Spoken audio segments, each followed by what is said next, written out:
Coffee on campus is A1 caffeinated, and a new club is finding its way through the McCarthy doors, and the latest of all the new upgrades at school this year.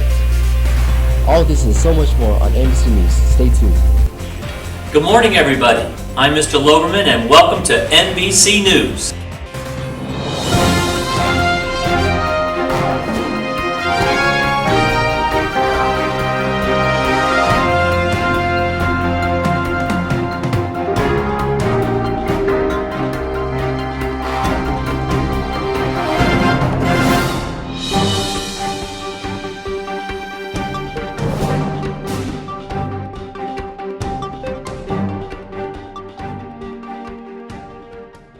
Welcome back, Mavs, to this week's episode of MBC News. I'm Armand Sardui. And I'm Gabby Leon. Thanks for joining us on this first Friday of October. October's here already? I know, right? September went by so fast. Wow.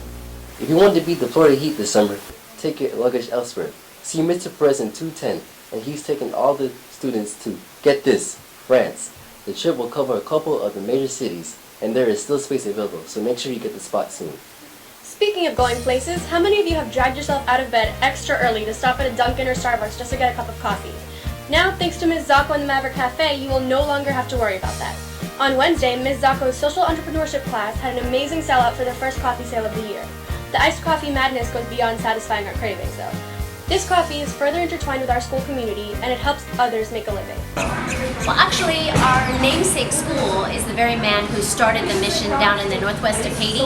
And down in the northwest of Haiti, we have our sister schools. Well, those children, their parents are the coffee farmers that really had been exploited for a very long time. So now that we're working with not only the school children, but with the farmers, that means we're helping the entire community with direct trade and like a fair wage type, I guess, market. Yeah. It's better than Starbucks. Really good. It's so good. Yeah, this coffee is just... Each Wednesday morning, the Cocano Coffee Shop will open in the Breezeway. Not only do they sell regular and pumpkin spice iced coffee, but also Krispy Kreme donuts. Coffee is $3 and donuts are $1. Donations are greatly appreciated. Well, that's a great deal. The coffee's really good. Well, Mavericks, we have reached the halfway point of the first quarter of the new school year, and there's been quite a buzz over a few new changes to the campus. In addition to the faculty and staff and students, it seems the construction workers also join us each day. Archbishop is a thriving school that is always improving. NBC's Nicole Tripkowski gives us this inside look at the school's recent improvements.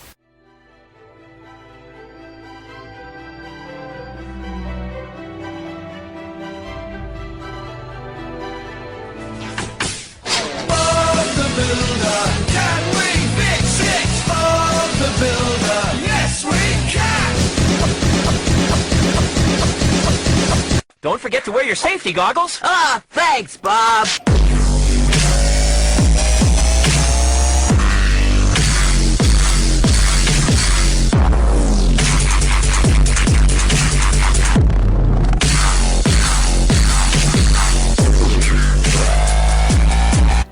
Notice new projects in the works as you are walking through the halls. This year, Archbishop McCarthy is adding many new improvements around school. As most of you know, McCarthy is adding ID scanners on all the hallway and outside doors. For those of you who have a car, you will soon be needing an ID to get into the student parking lot. We are now officially a paperless school. As you may have noticed, all the books in the library are gone, and we have more modernized our library. Every day, Archbishop Edward A. McCarthy High School is changing. I'm Nicole Tripkowski, and this is NBC News. Thanks, Nicole. Well, from moving inside the halls to the courts and fields, here's Zach and Chris with the Mavs Sports Zone. Good morning, Mavericks, and welcome to NBC Sports Zone. I'm Chris Bodie. And I'm Zach Albert, and here's what's going on in the world of Maverick sports. The Maverick football team travels to Glades Day for a non-conference matchup with the undefeated Gators. The Mavericks are coming off a 22-7 victory over the rival Pines Charter Panthers. With the win, the Mavericks move into second place in the Gold Coast League standings and are setting up a monumental home game next week against third place North Broward Prep right here at the Maverick Field. But now, let's not get ahead of ourselves. Let's take care of business tonight first. Shifting from the gridiron to the court, the Lady Mavericks volleyball returned to the Maverick Gym on Wednesday as they host Hollandale at 6:30 in a crucial conference showdown. But now we head to the Diamond as former Mavericks and current AL Central Division champions Alex Avila and Nick Castellanos got their postseason underway last night in Baltimore as they are battling another division champion, the AL East champion Baltimore Orioles.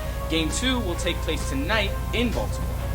And staying in the country's national pastime for this week's Play of the Week, we travel to the Bronx, where legendary Yankee Derek Jeter played his final home game last week, and it couldn't have been scripted any better.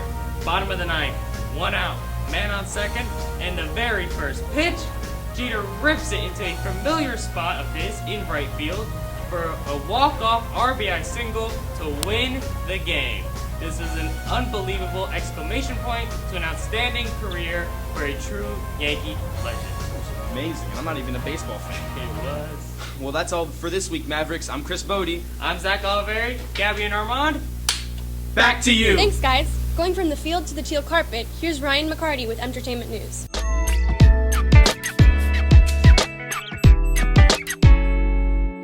What's up, guys? I'm Ryan McCarthy, and today I'll be telling you guys what's happening around campus. This Wednesday, all the school clubs came together to present the importance of extracurricular activities. The club fair is a great opportunity to come together with people who share the same interests as you. Hope you all sign up for some great clubs, and remember, throughout the year, to send us your updates to be featured here on MBC News. Are you a professional selfie taker? Do you have the best angles, the coolest filters? Do all your friends envy your selfie-taking talent? If you answered yes to any of these questions, you may want to look at Archbishop McCarthy's Selfie Olympics. To enter the Selfie Olympics, the selfie must be taken in your school uniform and submitted via email to the yearbook club at this address, amhsyearbookclub@gmail.com. Be sure that they're appropriate for school and that they're not dangerous. Have fun and be creative. Attention all wizards, witches, squibs, and muggles. Archbishop McCarthy is forming its first Harry Potter club. Feel free to join regardless of your blood signs. You don't have to have any magical talents to participate. The club will feature broomstick competitions, tri-wizard tournaments, and a butter beer recipe cook-off. Headmistress Curtis will be moderating this new club and shares her passion for the book and movie series. I absolutely adore Harry Potter. I was not a big fan. I wasn't one of those crazy people out at the store at midnight or the night before. I wasn't a camper. I just accidentally fell into it, and I think everything it stands for between literature and its Latin roots, how all of her allusions and literary contexts are beautiful, and J.K. Rowling herself and her story. The first meeting will be Tuesday, October 7th. Meet at the Three Broomsticks in room 407 after school at 2:45. All that talk about Harry Potter reminds me of poor Ron Weasley and his mishap with his father's flying car. And while we're on the topic of clubs and cars, let's talk about the new auto club that will be drifting into Archbishop McCarthy. The club will be ran by Gianna Cardino and will meet once every 3 weeks. They will be covering all the basics, including tire changing, jump-starting batteries, what to do if you break down, and even attending car shows and seminars about the effects of drunk driving and texting while on the road. Here's a clip as to what's in store for you.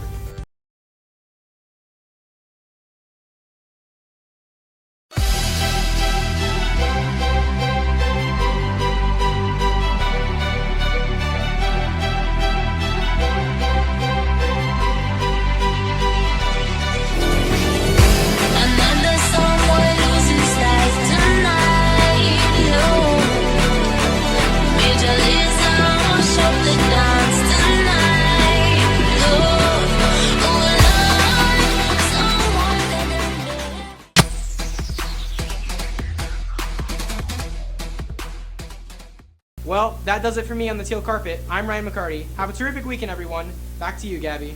Thanks, Ryan. I bet a lot of people are going to join the Harry Potter Club. Yeah, a lot of nerds. Well, Mavericks, we hope you had a great week and enjoy your weekend. Thanks for joining us. I'm Gabby Leon. And I'm Armand Sardoui. Thanks for tuning in to NBC News. Have a great day.